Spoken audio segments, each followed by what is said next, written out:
La Escritura dice: destruiré la sabiduría de los sabios e inutilizaré la inteligencia de los inteligentes. ¿Dónde está el sabio? ¿Dónde el doctor? ¿Dónde el intelectual de este mundo? ¿Acaso no entonteció Dios la sabiduría del mundo?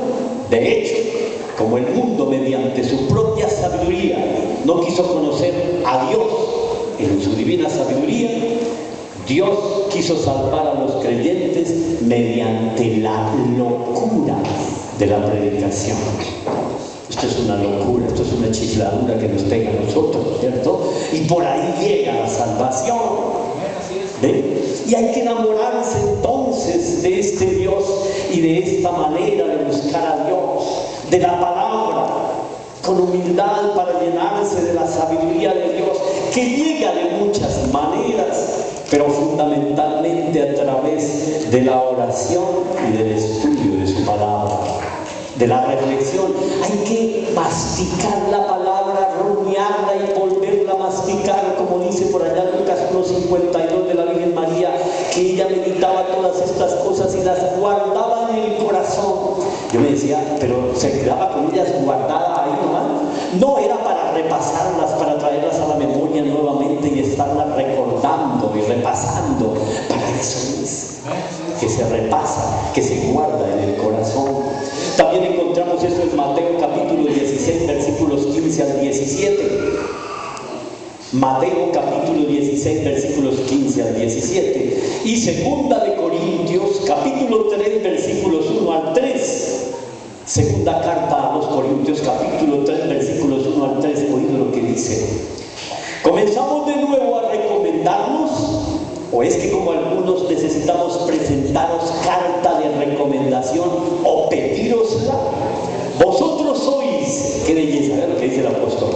Vosotros sois nuestra carta, escrita en vuestros corazones, conocida y leída por todos los hombres. Evidentemente sois una carta de Cristo, redactada por ministerio nuestro, escrita no con tinta, sino con el Espíritu de Dios vivo, no en tablas de piedra, sino en tablas de carne, en los corazones. Cada uno tiene que ser una carta viva, que muestra el rostro de Dios. Hay que mostrar el rostro de Dios a los demás. La palabra de Dios no es para llevarla aquí, sino para llevarla aquí. Nuestros hermanos separados son los que primero la ponen aquí. Sí, es cierto. Y hay que llevarla a esa aquí. ¿Ve? Primero que en mi rostro se mire que he leído la palabra de Dios. Se mire en el rostro, se escuche en el tono de voz, se escuche en la expresión que ha leído la palabra de Dios. Así hay que llevarla. Luego cada uno es una carta viva, porque tiene una conducta ejemplar en la casa, en la calle y en todas partes. No que en la calle y entre sus amigotes es un santo y en la casa es un demonio. No, que es igual por fuera y por dentro, porque es una carta viva de Dios mismo. ¿Amén? Amén. No como dijo por ahí alguien, mentiroso. No, es que es de verdad. Bueno, cuarto, servidores víctimas. Servidores víctimas. De todo se queja, de todo se lamenta, por todo sufre. Ellos son los que le toca siempre lo más pesado. Y a toda hora viven manifestándolo y dicen, no, es que siempre me toca de último, es que a mí me toca la peor carga, es que siempre me toca a mí y los otros no, solamente sentados. Y entonces solamente él se siente víctima, se siente atacado, se siente que le toca toda la carga y entonces vive quejándose y son solo lamentos. Tocaría ponerle el Señor lamentos. ¿Y qué dice en el libro de Números capítulo 11 versículo 1? Números capítulo 11 versículo 1 dice así: el pueblo profería quejas que sonaban mal a los oídos de Yahvé, y Yahvé lo oyó y se encendió su ira y ardió contra ellos un fuego de Yahvé y devoró una parte del campamento. Un servidor no puede estar quejándose. Un servidor no puede sentirse la víctima. No puede ni debe. No, porque nosotros aquí venimos a cargar una cruz. Y la cruz no es de goma ni de cera. La cruz es dolorosa. Luego no hay razón para ponernos a quejarnos, porque tenemos que entrenarnos en medio de las dificultades y los problemas. Eso tenemos de maravilloso. Esa es la sabiduría de Dios, que nos entrena en medio de las dificultades. Benditos problemas, dijimos, por los cuales venimos acá. ¿Y saben cuál es el peor problema? El peor problema es no tener problemas. Seguro la persona que no ha tenido problemas no sabe nada. Cuando uno tiene problemas, dificultades, sufrimientos, va y se los cuenta a otra persona que en realidad haya tenido problemas. Porque tiene sabiduría, porque tiene fortaleza, porque tiene conocimiento, porque tiene experiencia. No se los vaya a contar a alguien que no haya tenido problemas porque le agranda los problemas. Claro, se los agranda.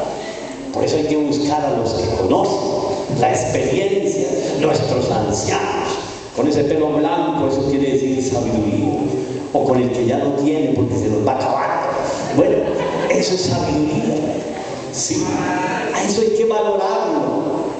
La palabra anciano en griego quiere decir presbítero, son los sacerdotes. Son los sacerdotes, a ellos hay que buscarlo y hay que pedirle al Señor que nos indique cuáles son los guías que tiene para nosotros. Y Jeremías capítulo 30 versículo 15. Jeremías capítulo 30 versículo 15. ¿Ya les tengo cansados y cansadas? Ah, porque a mí me llaman cansados. Uy, dice así, Jeremías 30, 15. ¿Por qué te quejas de tu quebranto? Es un quebranto, sin embargo. Pero dice, ¿por qué te quejas de tu quebranto? Irremediable es tu sufrimiento. Oigan eso, irremediable es tu sufrimiento. Por tu gran culpa, por ser enormes tus pecados, te he hecho esto. ¿Y eso qué quiere decir? Gracias, Señor, porque me cobra lo que le debo aquí en la tierra y no en el otro lado. Porque nos toca pagar la cuenta. Nosotros nos confesamos de los pecados y ya se nos perdonaron, pero la cuenta del daño toca pagarla. Y si no la pagamos aquí, la vamos a pagar allá. ¿Cómo se explica eso? Si alguien va en un carro y se accidenta, dos personas se accidentan, uno de ellos es culpable. Apenas se estrellan, se bajan los dos ahí mismo, como que se empuñan las manos y se miran como tigres, ¿sí?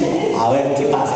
Pero el que tiene el que tiene la culpa dice, hombre, disculpe, hermano, yo tuve la culpa, perdóneme. Entonces ya el otro se desarma, listo, bueno, listo. Pero me paga. ¿Cierto? Pero me paga. Así también cuando nos confesamos de nuestros pecados, lo hemos confesado y el Señor, listo, lo perdono, pero me paga. Y si no paga aquí, va a pagar a la otra vida, al purgatorio. Allá vamos a pagar la cuenta, ¿sí? Y eso es de ciencia teológica, se entiende, porque allá no puede entrar nada manchado. ¿Quién garantiza que una persona bien confesada haya arreglado su voluntad para que no vuelva a cometer los pecados? Entonces la voluntad hay que purificarla y la purificamos con sufrimientos aquí. Pero cuidado con sufrir con tristeza. Hay que aprender a sufrir con alegría. Eso al mundo le parece que eso es chifladura, le corrió el techo a la persona, ¿sí? Considera que es una locura. Eso es problema de ellos. No estamos buscando la calificación de ellos. Estamos buscando es agradar a Dios, servirle a Dios. ¿Sí? Entonces, el sufrimiento, bienvenido el sufrimiento. ¿Cómo nos ha de servir el sufrimiento bien vivido? Tenemos sufrimiento en casa y ahí nos fortalecemos. Yo tengo mi esposa, es una mujer joven, y a veces me ha hecho tener unas rabias que me provoca cogerla y hacer un jugo con ella. ¿Y cómo hago?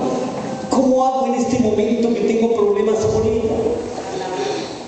Mire, allá en el silencio del corazón, el Señor que le inspira a uno. Señor, esta humillación que mi esposa me hace pasar, yo me la merezco, y la uno a tu humillación en la cruz por mis pecados y por los pecados de ella. Y a los 2 minutos se viene y me dice, mi vida, uy Señor, tan rápido, tan rápido. Gloria al Señor, un aplauso.